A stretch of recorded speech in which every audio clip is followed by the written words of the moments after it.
It is Friday, April 24th, 2020. It is 8 p.m. Pacific Standard Time, and so you know what time it is. It's time for a little bit of coin metal. And it was relatively kind of uneventful. No jiu-jitsu, get your ass kicked at Jiu-Jitsu Friday. One of these days, and definitely soon. I know I keep saying that, but I'm expecting it's not going to take too much longer before that all shut down business is over and we're back to strangling and armbarring people and all that other business and getting armbarred. But anyway, as far as my day went, I actually got an interview today, and it was somebody interviewing me for once, or I don't know, for once, for twice. I've been interviewed a few times. Anyway, I was on Jason's show today, and he will be posting that, I'm sure, sometime in the future. And whenever I get the link, I'll post it up in my Facebook and also in the Facebooks for Verge and stuff like that, so you guys will be able to check that out. It was about a half an hour, and it's a lot of fun. A lot of basic stuff. But, a lot of early Bitcoin talk and all that business. I felt like I was running the show for a short period of time. But I guess it's because I'm so used to doing this as like a monologue, and the idea of conversation is a little bit different for me. Anywho, but I got that done and then I've been, being the relative novice that I am at growing the cannabis, I make a lot of mistakes. And the difference now is that I know the mistakes that I've made, so hopefully the next step is that I just avoid making the mistakes entirely. But so I started off with way too much water, and I had the wrong light going, and it was because I was two bulbs short on the appropriate light. And so I resolved the bulb issue. But the other problem that I experienced was that the temperature wasn't right in the growing environment, and so I had to adjust it. Apparently, it's still relatively cold at night, despite how warm it may feel on the outside. So I made that adjustment, and today when I went out there, I had twice as many sprouts as I've had. So hopefully that resolved the issue. I'm definitely laid off of watering and just figure if they're going to fucking sprout, they're going to fucking sprout.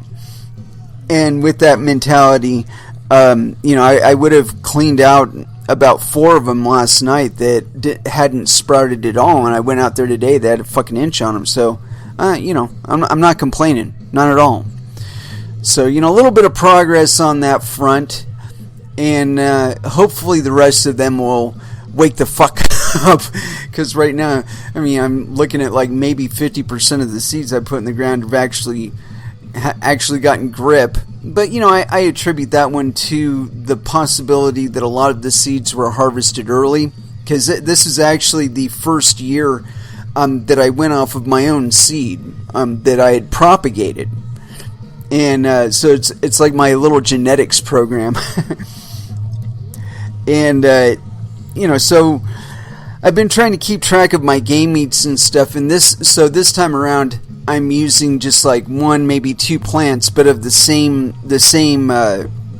genus or family or strain or whatever, substrain or whatever.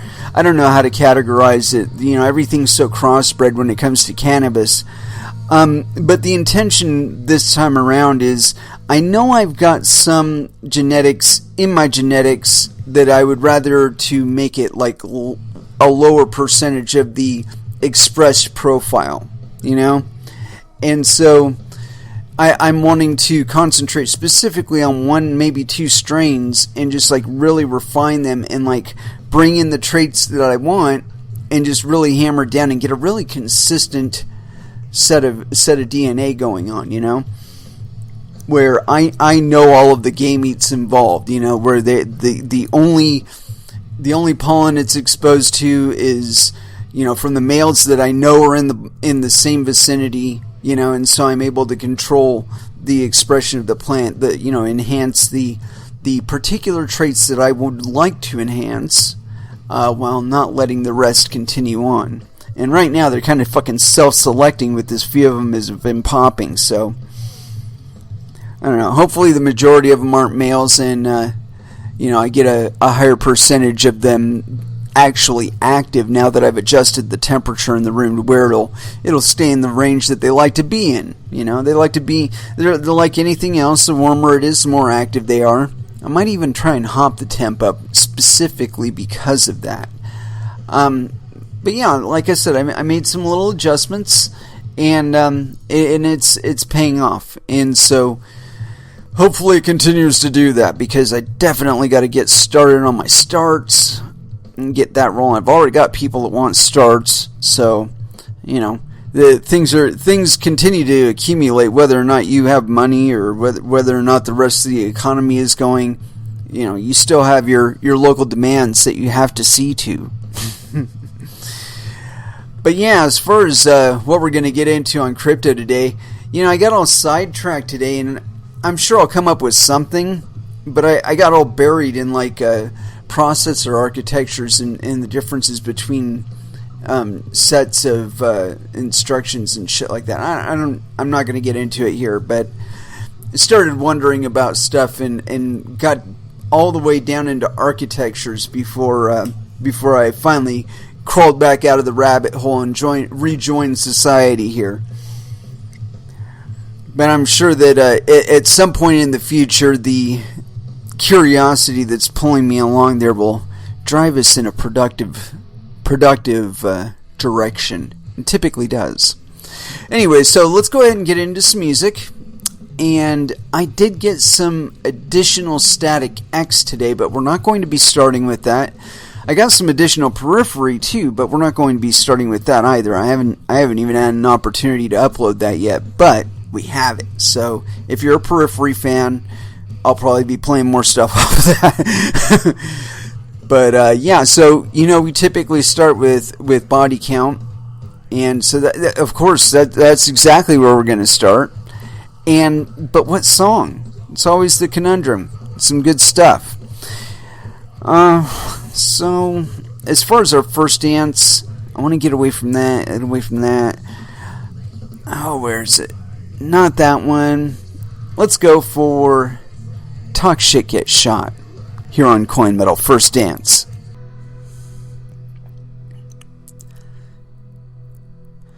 Little bit of textures there with New Horizons, and that was off of Phenotype. Really good album. And they're another one of those bands that they always seem to deliver. I mean, there's some bands that they deliver most of the time, and then they kind of every once in a while they just kind of fall off. But for the most part, I've been very, very happy with everything I've heard from them. So probably going to be playing more of them on here. Anyway, as far as what we're going to get into today, I did some digging around, and it's never surprising to me the angle that a lot of these cryptocurrency publications take about cryptocurrencies. They don't talk about them in terms of something that you directly participate in, just something you use, right? And somebody else does all the big work. IBM does all the big work, and and Sun Microsystems. Well, actually, no, Sun doesn't do anything anymore. I don't think they're anymore. But so anyway, they always talk about them in terms of something a government is defining, or something a corporation is defining, and it's so antithetical to the reality of cryptocurrencies. And I think that's one of the biggest problems in this space, is that these people talk about cryptocurrencies in a certain context, like it's the province of highly regulated, highly licensed organizations, and it's not something that you're supposed to be participating in. And in talking about big organizations and governments and their vision for this shit, the fat F and how they want to regulate this shit, the CFTC and how they want to regulate this shit. And I've talked about this since like 2015, 2016, where your next door neighbor's kid, 14 years old, if he understands this shit well enough to get through the Bitcoin white paper and say, yep, that sounds like it'll work. You know what I mean? Or get an idea of, or have an idea of what they're actually reading, and enough programming know-how to make it into something that's on their computer. They are now the Federal Reserve. They are now fucking Janet Yellen or Jerome Powell or, you know, Alan Greenspan, any of these guys. Ben Bernanke. I mean, come on now. It's the reality that you're living in, but they never talk about it in that context. And so, you know, most of the readers, they just, oh, you know, this is a highly technical paper about you know, something that a bank is going to be doing with another bank, and you know, maybe I'll get to enjoy it via my ATM card or some tab in my browser or some little widget in my browser, you know, some app on my cell phone. Not something that I write, not something that I construct, not something that I am contributing to. And I'm just so offended by that, because the initial articles like this, and I mean, you can Google it back, you can go way back into Google and dig around, and there was people begging one another, hey man, come on over and join our camp. You know, this is our this is the web address of our mining pool, man. Sign up, hook up with us. They were inviting people into the pool, and that was the most prosperous time of cryptocurrency. I mean, when you go dollar for dollar value, you know, when you look at the persistence of the projects from any given era, the longest persisting cryptocurrency projects, basically anything past, I want to say like 2017, if it's still around from there to now, it's probably going to continue to persist for quite a while. Now, whether or not it continues, that's a whole different story. We don't know how this thing evolves. And there are a lot of people trying to drive its evolution. And the problem that I see with it is that there's so much focus on just the payment end of it in terms of, you know, second layer this and third layer that, and blah, blah, blah, blah, blah, blah. You know, shit that you supposedly don't have to do any work for. You just write a couple lines of code and you get some fees, and you're smart. Ooh, I got the cheese.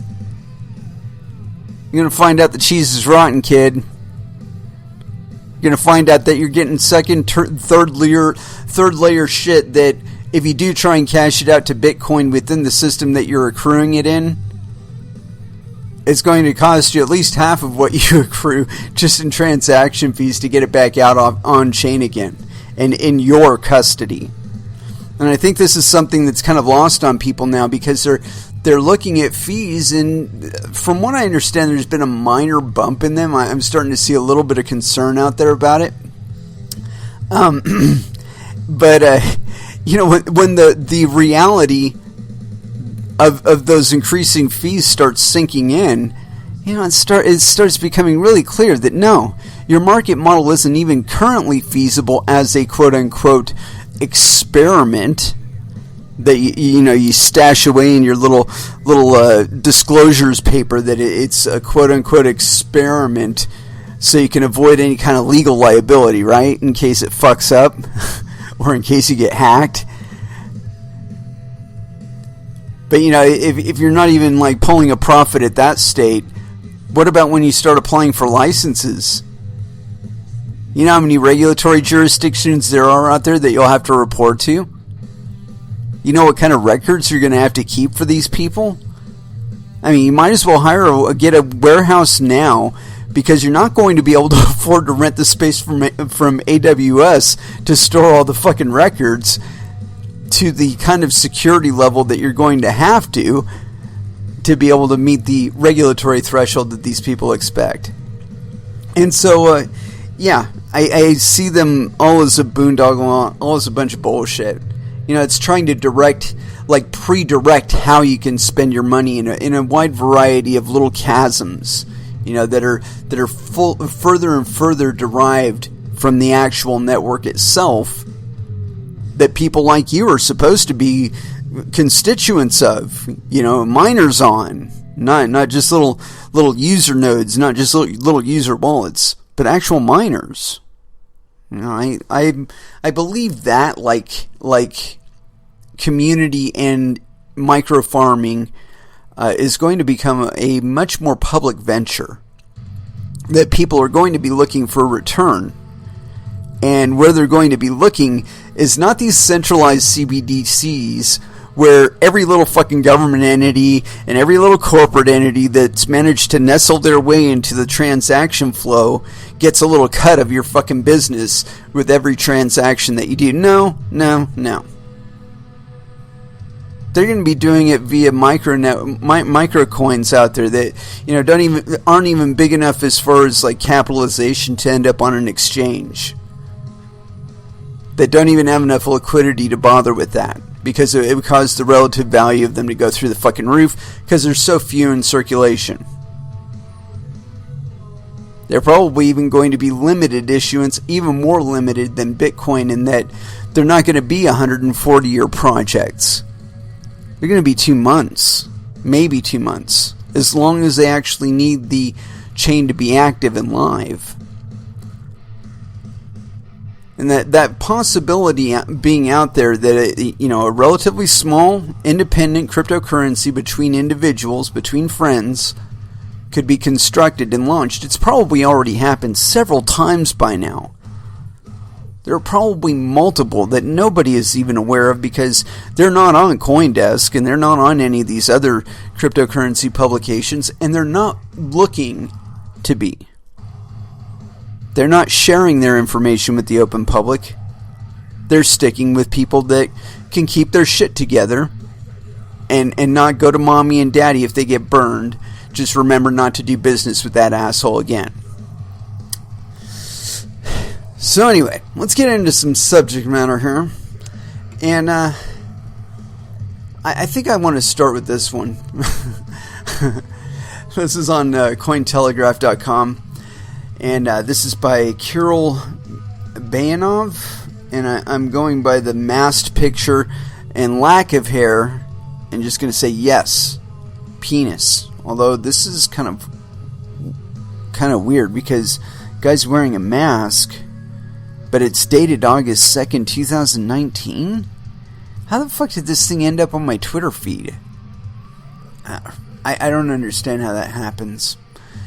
Anyway, we're gonna ditch that one because, well, I don't want to read something that old. Let me see if there was anything more current on that though. Nope. All right, moving on. This is one that I was most interested in, and it's funny because we've noticed a kind of a cultural shift in the mindedness behind the policy changes that we're seeing in the United States. And we're not just seeing it in the United States, that we're also seeing it in like Australia and throughout Europe, where police are enforcing these like no gathering bans and shit like that. That's shit from China. And I know I'm saying that kind of funny, but there's been some sort of scaremongering about China within the media, and I think it's for the wrong reasons. That the fact of the matter is that we don't have to fear China. We just have to not let China into our fucking personal lives, which we're trying to do through our businesses and our companies. And so I got this thing here. It's on CoinDesk. China's national blockchain will change the world. You notice that it doesn't have any involvement in you there. Just as blockchain. It doesn't even tell you what blockchain is. Anyway, this was authored April 24th, 2020 at 1826 UTC. And this is by Michael Sung. No surprise there. Yes, penis. Essentially, the BSN... Oh, wait a minute. Damn it. They started it way up here. This week, China will officially launch a major new blockchain initiative called the Blockchain-Based Services Network, BSN. The BSN is a critical part of China's national blockchain technology strategy that was announced by President Xi in late November 2019, but went largely under the radar as the simultaneous announcement of China's digital RMB currency called the DCEP swept the world by storm. What the fuck is a DSWEP? Or DCEP, rather. It sounds like a deception to me. Swept the world by storm. Only recently has the Western media recognized the significance of the BSN, which sees its mainland commercial launch April 25th. The portal's global commercial launch is scheduled for June 25th. Essentially, the BSN will be the backbone infrastructure technology for massive interconnectivity throughout the mainland, from city governments to companies and individuals alike. The network will also form the backbone to the digital Silk Road to provide interconnectivity to all of China's trade partners around the globe. The BSN will be a new internet protocol to allow more efficient way to share data, value, and digital assets in a completely transparent and trusted way between anyone who wants to be a node on the network. Oh, that's interesting. The main BSN founding consortia partners are the State Information Center, China's top legal government policy and strategy think tank affiliated with the National Development and Reform Commission. China Mobile, China's largest national telecom with over 900 million subscribers. China UnionPay, the world's top payment and settlement provider with 8 billion issued credit cards. And Red Date Technology. How do they do 8 billion issued credit cards? I don't think there are 8 billion Chinese people. Anyway, the Red Date Technologies, the main blockchain architect for the BSN. CoinDesk had a separate article about Red Date, which we will get into. Quote, the BSN will catalyze the globalized digital economies of the future. Wrong. China Mobile is focused on the IT infrastructure deployment and has been accelerating the rollout of 5G and cloud adoption, somebody else's hard drive, on the mainland. The BSN has developed cloud management technology that will allow multiplexing compute on top of a flexible multi-cloud architecture in a very resource-efficient way. Cloud providers under BSN's multi-cloud management services already include AWS, Microsoft Azure, Google Cloud, Baidu Cloud, China Unicom, China Telecom, and China Mobile. The BSN launch will allow companies to access ultra-low-cost blockchain cloud computing services. Target pricing is less than $400 US dollars per year, which would allow any SME or individual access to critical tools to participate in the digital economy and drive adoption and financial inclusion opportunities. Yeah, whatever. The scale of the BSN is breathtaking, with 100 city nodes across China at launch, and participation by all 3 major national telecoms and major framework providers and on the mainland.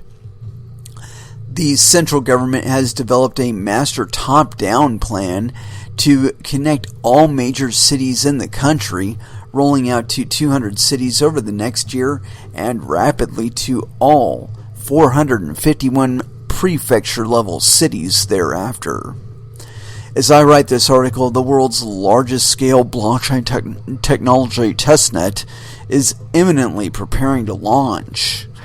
There are various blockchain as a service applications being developed simultaneously.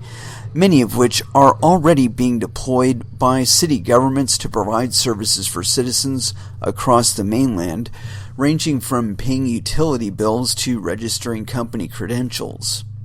As example, the Hangzhou government has launched a blockchain pilot for unified digital identity for faster authentication of individuals using government services. The Chinese central government sees blockchain as the critical next-generation IT infrastructure to build future smart cities, connecting cryptographically secure databases linked by 5G to scaled cloud and data management infrastructure such that big data / AI analytics can efficiently run it on top.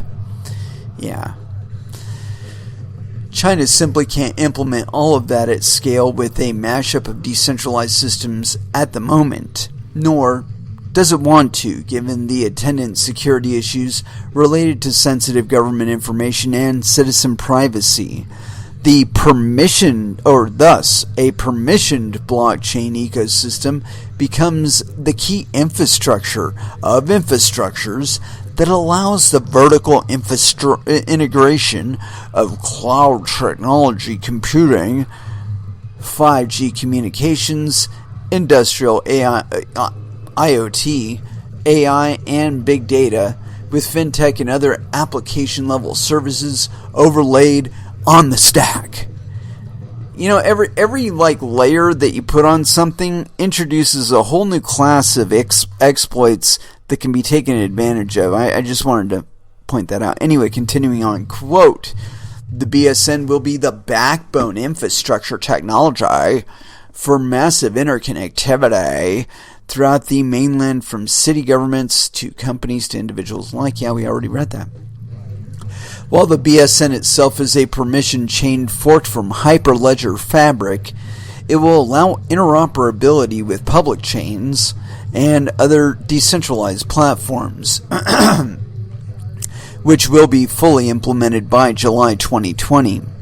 The protocol at launch will already be interoperable with major blockchain platforms and frameworks such as Hyperledger Fabric, Ethereum, EOS, as well as most relevant mainland-based blockchain protocols for enterprise, including WeBank's Fisco BCOS, the Financial Blockchain Dashwood Consortium, with members such as WeBank, Tencent, Huawei, and ZTE, and Baidu's Superchain.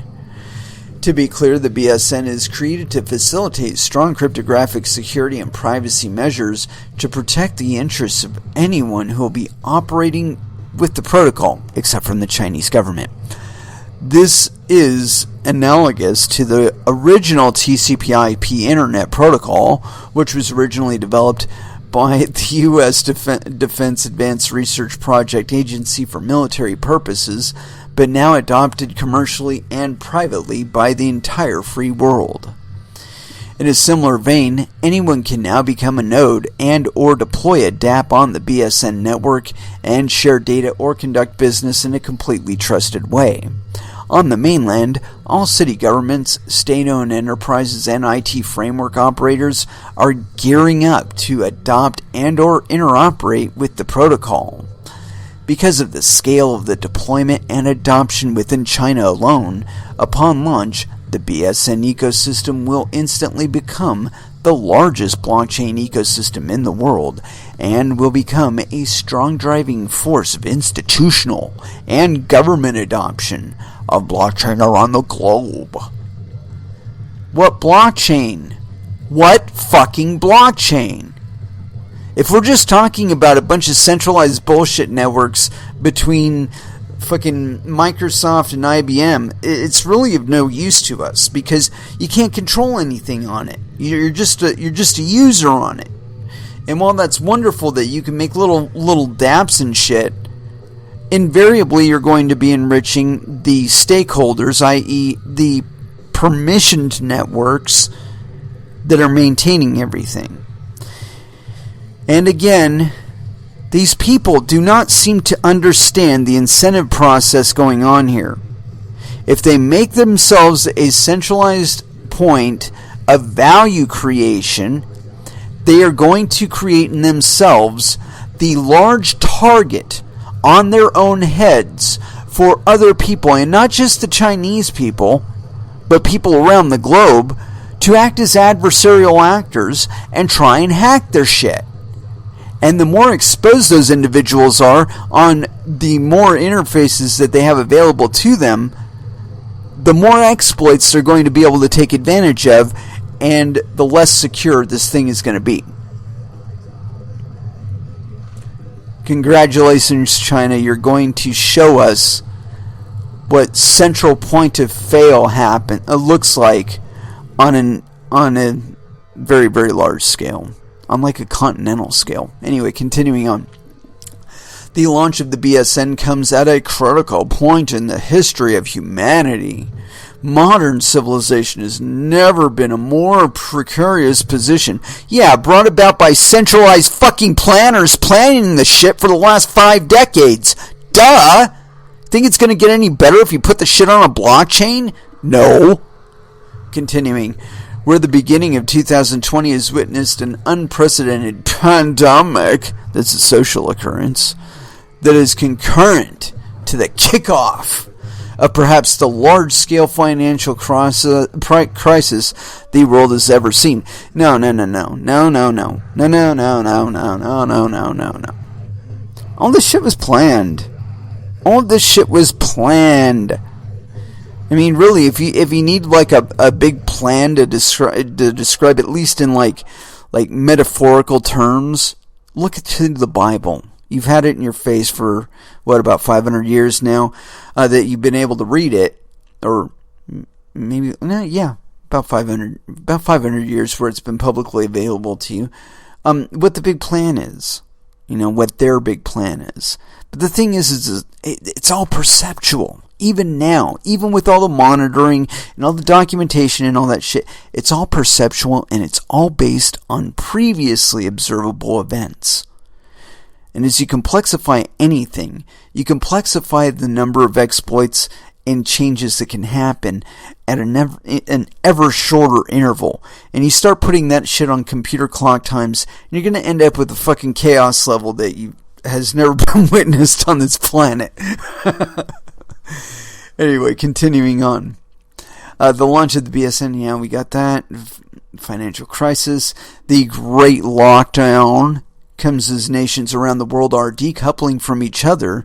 Blatant disinformation has been weaponized, and nationalism rears its ugly head. No.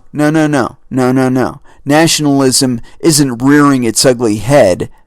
Nationalism is showing up because it's obvious that governments beyond the national level cannot function.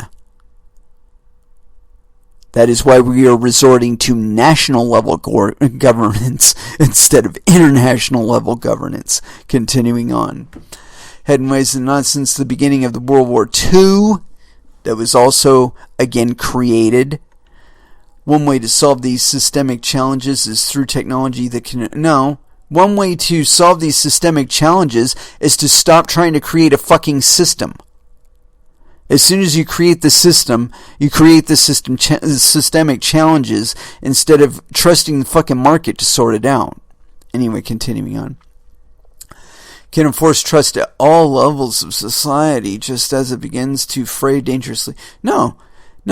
It's been positioned in a point of chaos specifically to try and impose a specifically intended framework of order.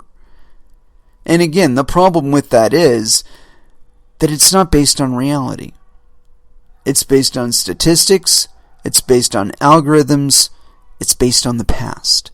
It cannot account for anything more than the past. It can suggest, it can extrapolate based on past events and past trends and past patterns and all that other shit. And on a really granular level within the city, it's probably even possible to manipulate down to the mimetic level, and probably has been for the last several decades. But the problem is that the human mind is a sponge. And regardless of its age, it absorbs things. And it makes associations. And it sees patterns. And not just the patterns you want it to see, also patterns over time. It's like what's going on right now with regard to the quote-unquote lockdown. This is an imposed state. This isn't one that independent companies elected to do, at least not on the scale that we're observing now. But they're doing so in response to things that aren't just government-imposed mandates. They're doing so in response to things like their suppliers don't have the materials because their suppliers didn't have the money, and so on. You know, the money that we've been pissing away on things like war and creation of a big old surveillance state and all that costs money. That costs real money. I mean, because people have to dig up the fucking materials and they have to process the materials and then they have to manufacture them, the hardware out of the materials. And all of that requires man hours and all of that requires work. And all of it requires money. It's my feeling that because it hasn't been costing anybody any money in a real sense for that to happen, that we've been malinvesting. And it's allowed fantasies like this BSN thing to gain any kind of traction. I mean, we see now where the monopolies that we have in telecoms is causing us to have congestion in our telecom networks as more people have been forced to work from home. And the expectation was G5 was just going to launch without a hitch, and everybody was just going to go with it. There's people burning down 5G towers out there. I don't think they're doing that for no reason. You know, I think that maybe they're noticing other changes that are going on that aren't being reported in the media because, of course, that's against the company line, and you know, it's bad for business, and it's counter-narrative. It doesn't matter if it's something that might actually impact your health. It doesn't matter if it's something that might affect the decisions that you make about what kind of services you acquire and which kind of networks you want to connect to and all that. It invades in your choice. And I think this again is one of those problems that I expect to be resolved in the not so distant future. And one of the things I expect to do it is going to be the Bitcoin halvening. And I know that it sounds kind of weird, but you know, they've been putting like gamble on top of gamble on top of gamble. And we're already seeing where a lot of those gambles have failed. And it's not something where you can actually continually double down infinitely into the future. Eventually the shit does actually catch up to you. You know, eventually the people that you've been cheating, they get wise to the cheat. They want a higher cut. They don't want to cut you in. They go around you. And you're no longer in the position that you were in. And suddenly the dependencies that you were looking to create from other people onto you are now ones that are chaining you. Anyway, continuing on.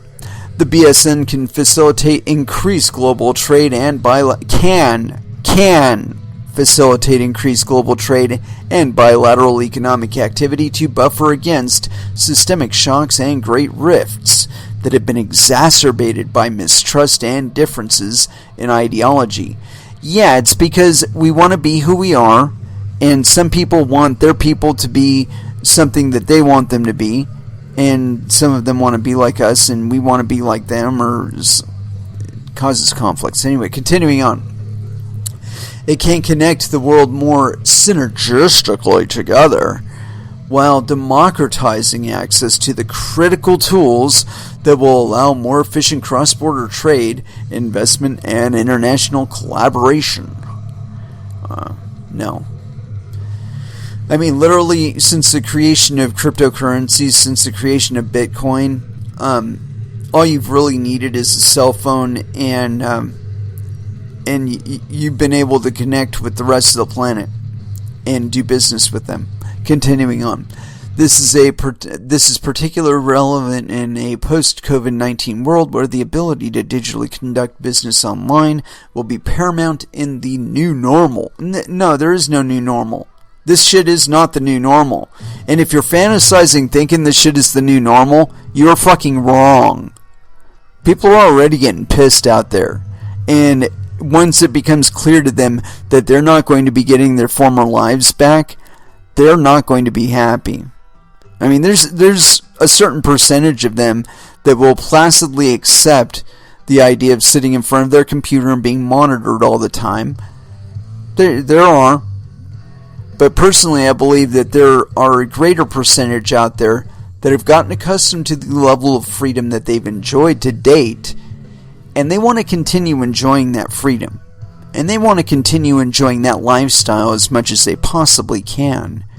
And where the frameworks that these people are planning intercede with that desire to exist as one wants to, we're going to see conflict.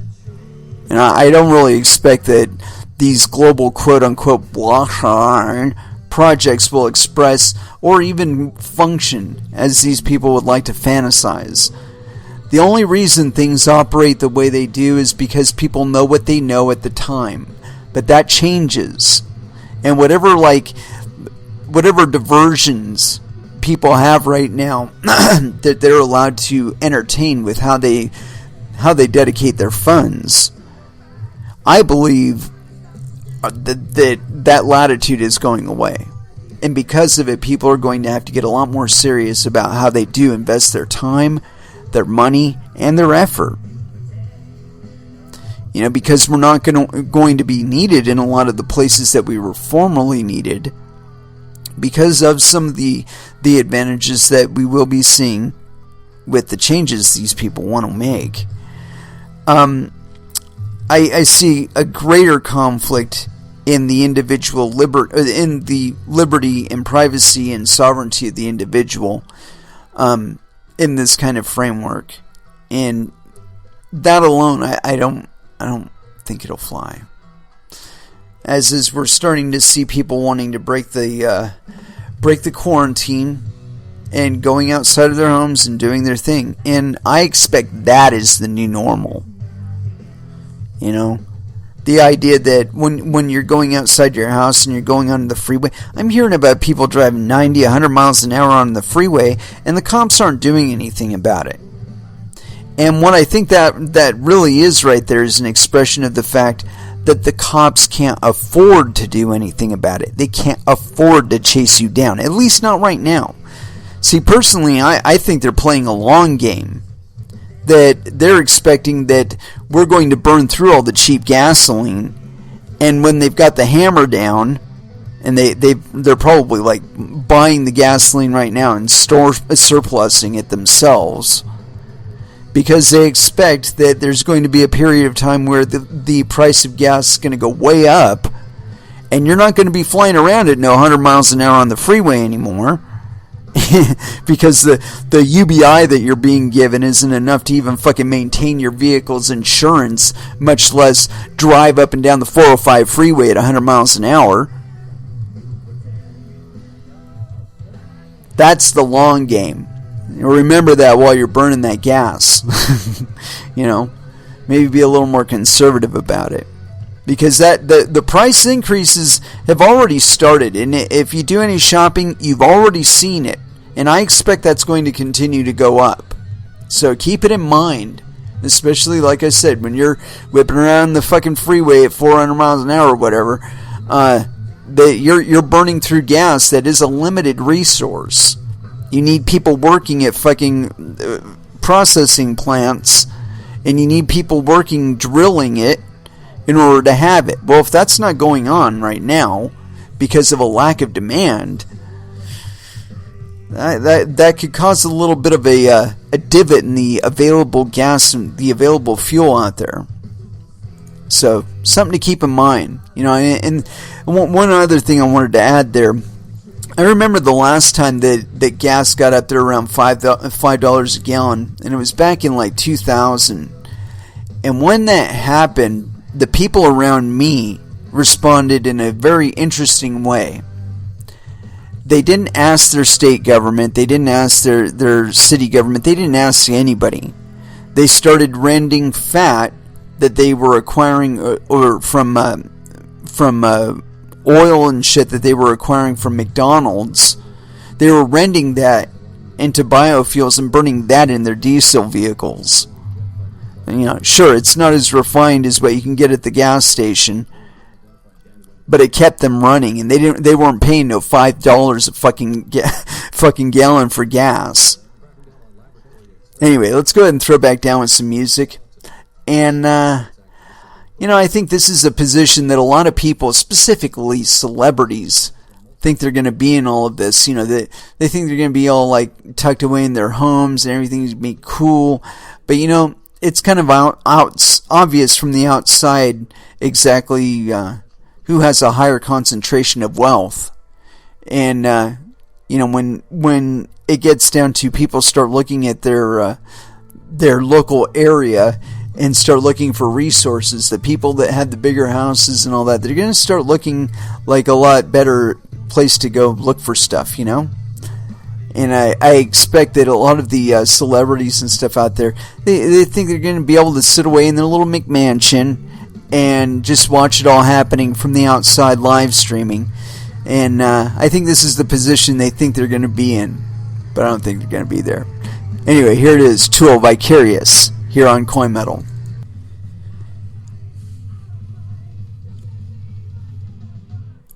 And that was Anthrax with Out of Sight, Out of Mind. And so, next up I got this article here. It's on CoinDesk. I believe it's it's CoinDesk. Got this shitty looking layout. I really don't like it. Anyway, here it is. Meet Reddate, the little known tech firm behind China's big blockchain vision. And this is authored April 24th, 2020 at 5 UTC by David Pan. Yes, penis. A driving force behind the scenes of China's ambitious blockchain infrastructure project, says he used to be skeptical about the technology because he's a banker. Initially, I thought blockchain, especially distributed ledger technology, had no commercial value because it was too expensive, said Yifan He, CEO of Beijing Reddate Technology. Quote, then I realized we can actually build a multi-framework platform to reduce the cost for everyone. The realization is a core idea of the Blockchain Service Network, BSN, a government-supported initiative scheduled to open for global commercial use Saturday. As the only one of 3 original founding companies with a specialized software background, Reddate initiated the project and has been spearheading the network's technical design.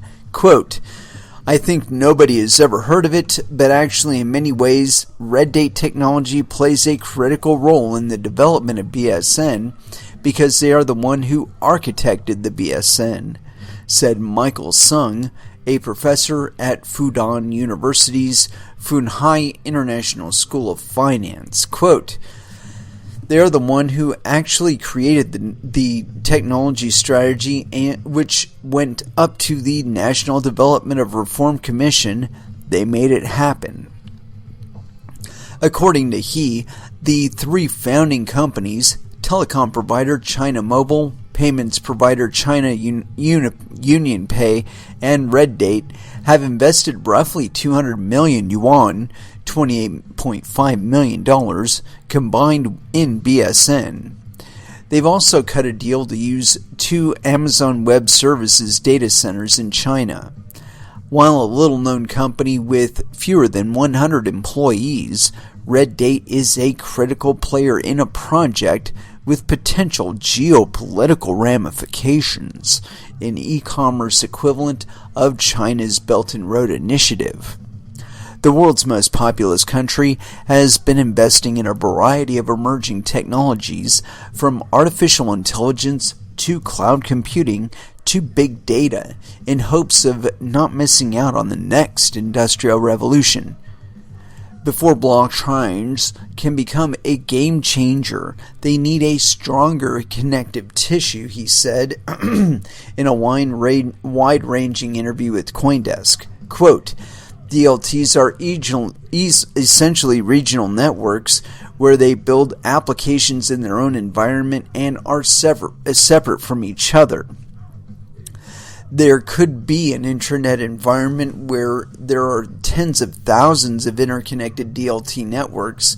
We have come to the realization that the current DLT industry is like the internet in 1993. No, it isn't. Because it's working on top of the internet that was established in 1993. Continuing on.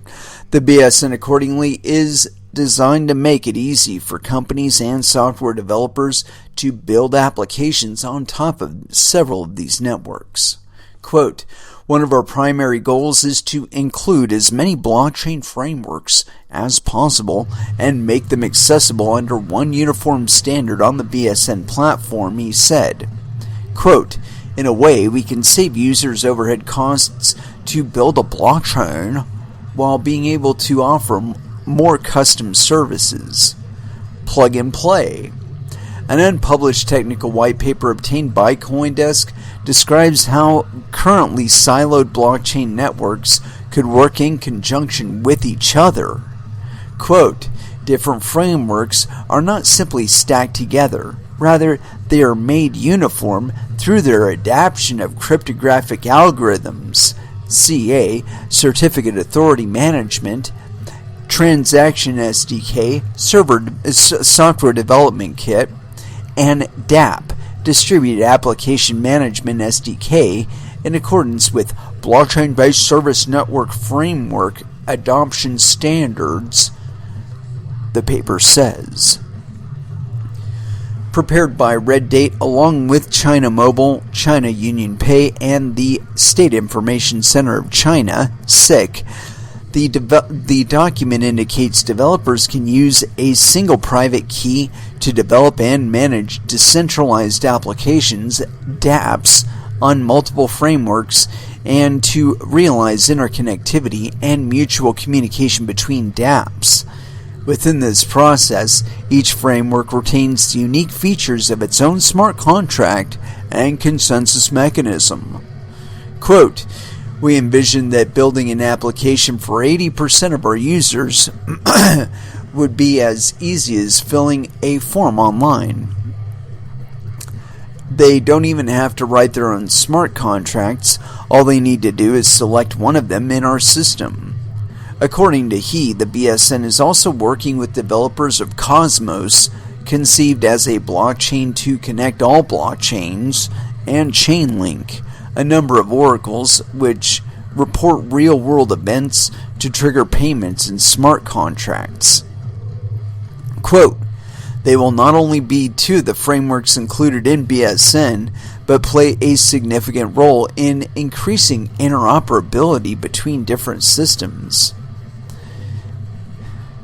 BSN's partnership with Cosmos is through IRITA, a Shanghai-based blockchain firm supported by Cosmos technologies such as Tendermint Consensus Mechanism and Inter-Blockchain Communication Protocol. The firm claims to be the first consortium blockchain ready for production in the Cosmos ecosystem. Quote, we also plan to build a Hong Kong-based team to study all kinds of frameworks and adapt them into the BSN network. He will be open source in the near future, he said. In the white paper, BSN addressed developers' privacy concerns. Quote, absolutely no private user data is stored on the BSN or within the platform, the document said. Yeah, so what? That doesn't mean that they aren't fucking monitoring it real time. Quote, there is no API to personal private data on the empowerment platform used within portals, and personal information of all developers and dApp users is managed independently by each BSN portal. Within the BSN platform, it is only possible to track which portals have distributed any given DApp and how many users are using this DApp. However, there is no detailed information about the DApp's developer and no detailed information about the DApp users, the white paper says. That doesn't mean anything. Origin story. Founded in 2014, Red Date started out building, quote, smart city technology in China. For example, it developed a mobile app, Citizen Card, for Zhangjiakou, a city with 4.5 million inhabitants in the northern Hebei province. Residents can use the all-in-one app to pay utility bills, check information about stores, keep track of transaction records, and access government services without visiting an office. Gosh, that just sounds so fucking wonderful, doesn't it? Quote, "We have always been more interested in building infrastructure than the front end. For example, when we started Smart City projects 5 years ago, the Citizen Card was issued by banks," he said. "What we did was providing the technical support behind it. So we're making money for banks, making money off of banks by making money for banks." Got it.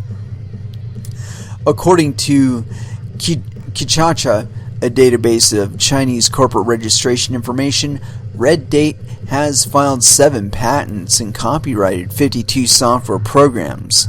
5 out of the 7 patents are related to digital payments, while the most recent 2 are blockchain related. Quote, "Many development teams in China like to build applications, and the products are heavily driven by marketing. I think we stand out as a team that always thinks about bottom-up technical solutions," he said. As part of its smart city work, the firm collaborated with China Mobile and China Union Pay, 2 of the country's largest conglomerates. Yifan He said he convinced them to get on board with the blockchain project. The 3 companies drafted the plan to build BSN in September of 2018. Quote, "We were afraid to go ahead with this plan on our own since it will be on a very big scale, so we decided to report the project to the State Information Center," he said. The companies already had a relationship with SIC through their smart city projects. With the authorities' blessing, they started to build the network's technical infrastructure. Besides sparing users from building their own infrastructure from scratch, he said the BSN has another way to lower their costs. Building an application on a particular blockchain, even on a small scale, is highly costly. For example, if you build an application using 3 nodes and a consensus order, you would need 4 virtual machines, which are worth about 120,000 yuan, $17,000 on Alibaba, he said, adding the minimal cost for a DLT app in China ranges from $28,000 to $43,000. I'm going to tell you right now, you and 3 of your friends can achieve the same fucking thing that they're talking about here with $17,000.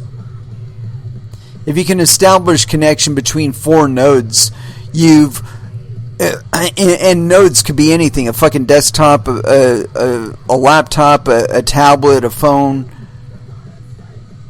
If you've got a light enough application, it'll fucking work on pretty much anything. The point being here that if you can establish consensus between you and 4 of your friends, or even 4 fucking strangers, Jesus Christ, go into a chat room somewhere and say, "Hey, you guys want to join me in a fucking cryptocurrency project?" That's all you have to do. You probably get 5 people right off the fucking bat. If you're able to establish consensus between 5 people, those 5 people will probably tell other friends and say, "Hey, yo, check this thing out that we're doing." And that's the whole network effect that started Bitcoin. Only now you have an established precedent for it. You can look at Bitcoin and say, look, for a short period of time at least, this thing was beholden solely to the people that were willing to mine it. And we can do that again right now because they did that shit back in 2009 on 2004 hardware. And that's the newer shit. They did it on even older hardware than that. But the point being that it was possible back then. It's probably twice as fucking possible. 10 times as possible now.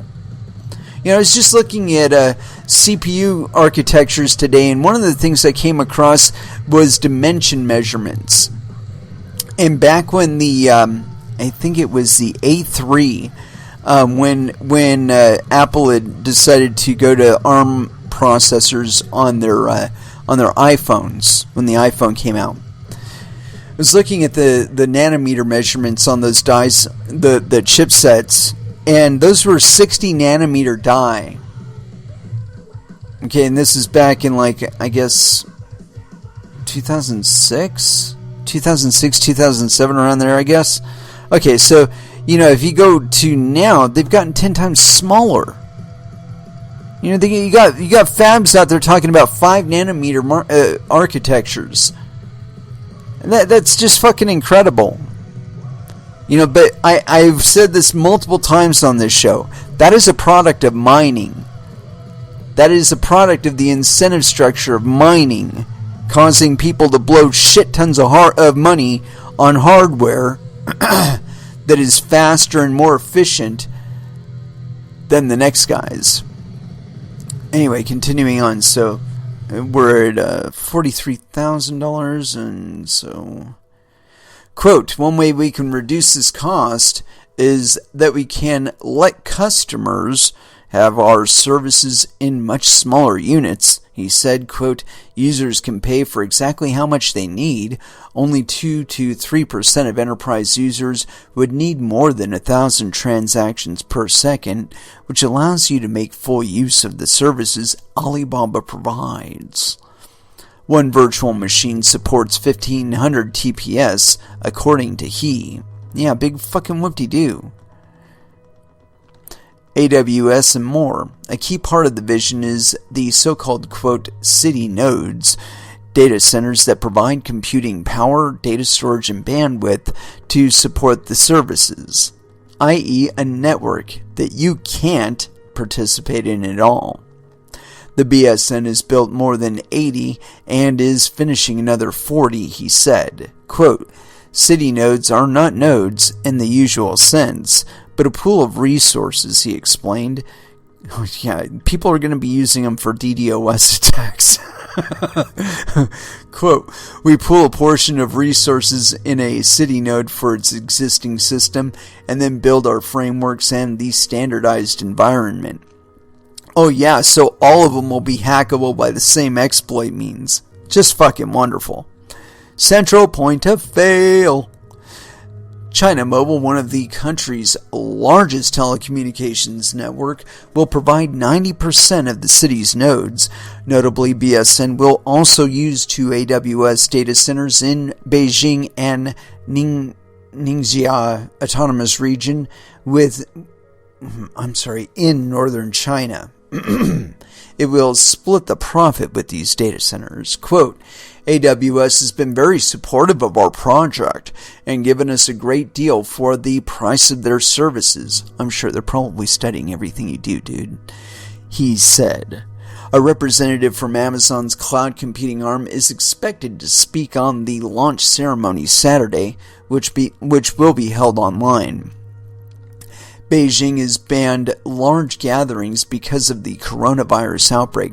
No, they've banned large gatherings because they're afraid their people are going to come up in a fucking uprising and kill them all. AWS did not respond to requests for comment by press time.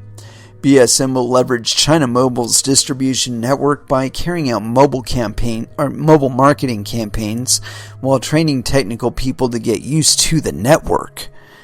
The company has tens of thousands of people and branches in many countries, he noted. UnionPay is building the infrastructure to power payment and money transfers in BSN.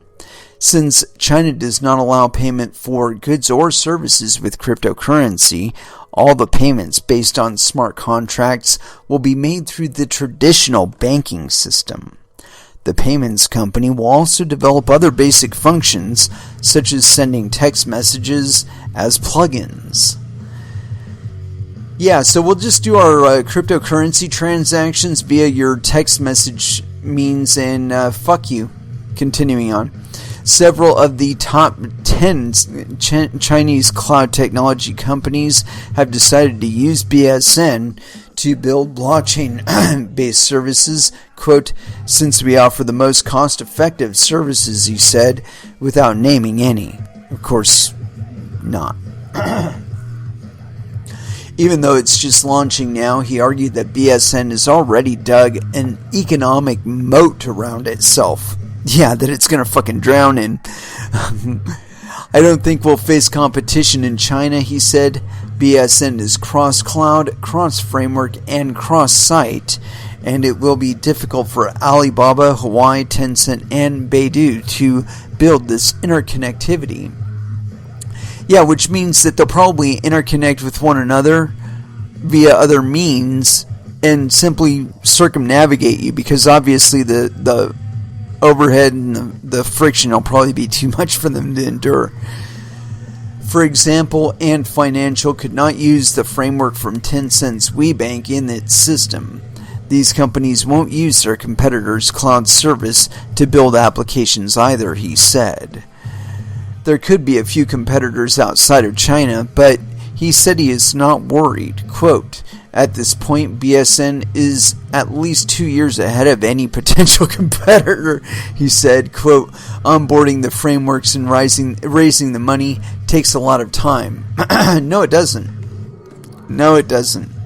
If you look at the growth of the Bitcoin network from 2009 to 2012, the term astronomical, it doesn't do it any justice. And from 2012 to 2014, again, does not do it any justice. And if you were to count all of the hashing power that went into altcoin projects thereafter, again, astronomical. And all of these were done voluntarily. There was no mandates from China. There was no contracts with Red Date or any other organization. No Microsoft Azure. I mean, these fucking people are on Johnny-come-latelys to altcoins. Altcoins. They're Johnny-come-latelys to fucking Ethereum, for Christ's sake. All of that shit was created by people that were about 18 to 35 years old. Is like the average. You know, there were a few outliers. There were people younger and older than that.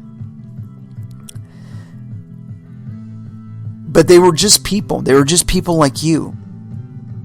And so, you know, you talk about the perspective that's put out in this. This guy, the author of this, gives you that figure to scare you away. How many of you have $17,000 that you can afford to spin up 4 virtual nodes via AWS? You don't. You don't have that money. So what exactly are you trying to do, though, with those instances, with those AWS instances, with the VMs that you're running on AWS's cloud services? What are you trying to synthesize there? Oh, yeah, right. You're trying to synthesize 5 willing people coming to consensus on a mutual network, a mutual cryptocurrency network. That's it. That's all you're trying to synthesize with this $17,000. And I can assure you, collectively, between you and your 5 friends, you could do it for way fucking less than $17,000, and that's including electricity and bandwidth for the time period that you're active as the only nodes on this fucking network. Because I can assure you, if you can get the thing to work, if you can achieve consensus and you can transact monetary value P2P on that network of 5 nodes, if you can manage that, by the time you're actually successful, it's not going to be 5 fucking nodes. It's going to be like 30 nodes. And if you're able to successfully do so with 30 nodes, 30 perfectly willing individuals who are willing to just hop on, donate a little hashing power to it, you're going to draw way more than that. And that is how Bitcoin began. And I believe that probably several thousand cryptocurrency networks are going to spawn over the next 2 years in response to all these supply disruptions and all this imposition bullshit where they're trying to corral everybody into their networks. I think initially we might actually see a little bit of level of compliance. But over the longer term, the cost profile for all of it is way too onerous. Because the people at the top that are planning all this shit, they still want their child slaves. They still want all the good stuff that comes with being hyper rich. Well, in order for you to be hyper rich, other people have to be kinda rich. And uber rich even. Before you can be the kind of rich that you have the child sex slaves and all that other shit. Like that's like the point of having that level of control and power. Is that you can have pretty much whatever the fuck you want whenever you want, right? That's really it.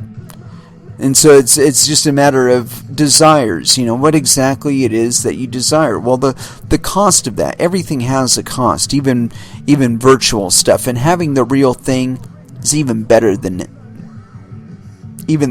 any kind of virtual thing you can have. Because if it's virtual, you can never know for sure if it's close or even mirrors the real thing.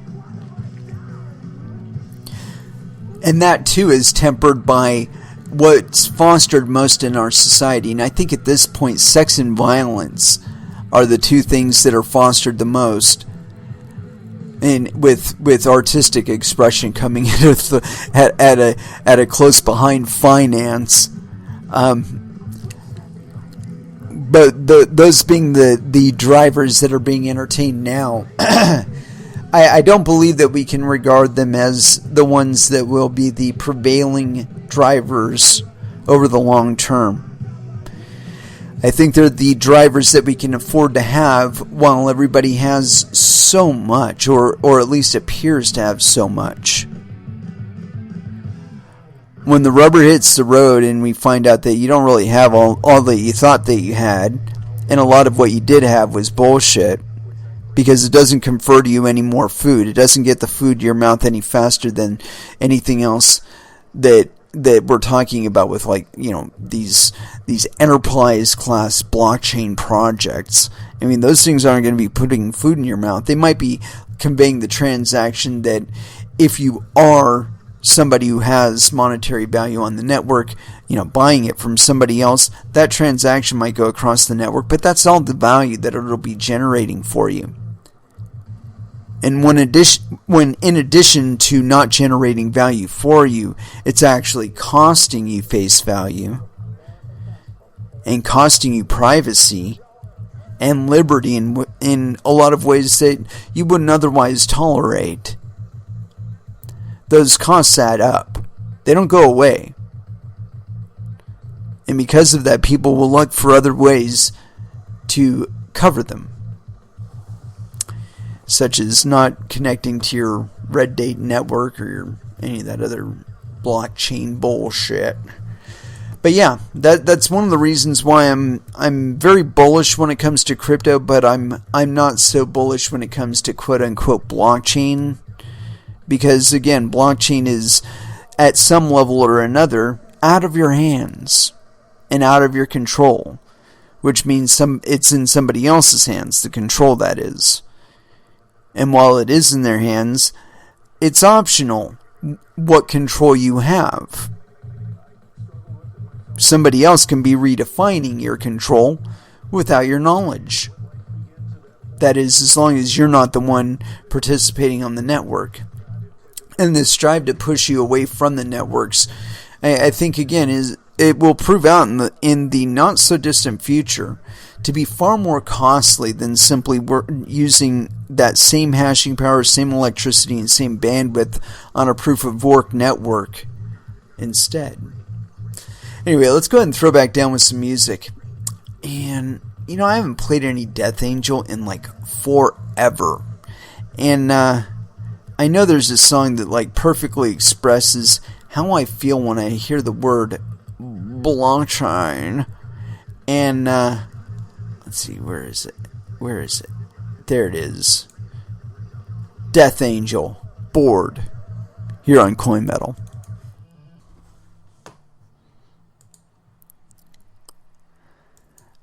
And that was Clutch with Escape from the Prison Planet. And I do believe our tomorrow will be exactly that. An escape from the big red box and people trying to confine us to it. I think it's in such a few number of people's actual interest to be operating in that kind of environment that I don't think it'll ever come to be. So as far as our last dance is concerned, I haven't picked that out, but I just wanted to close this episode out. It's been a long one, but we will be back again on Monday at 8 p.m. Pacific Standard Time, and so until then, I want y'all to trade safe, do your homework, and watch out for your own bunghole, because nobody else is going to do it for you, especially not China. And so as far as our last dance is concerned, haven't played any Contortionist, but I don't think that's it.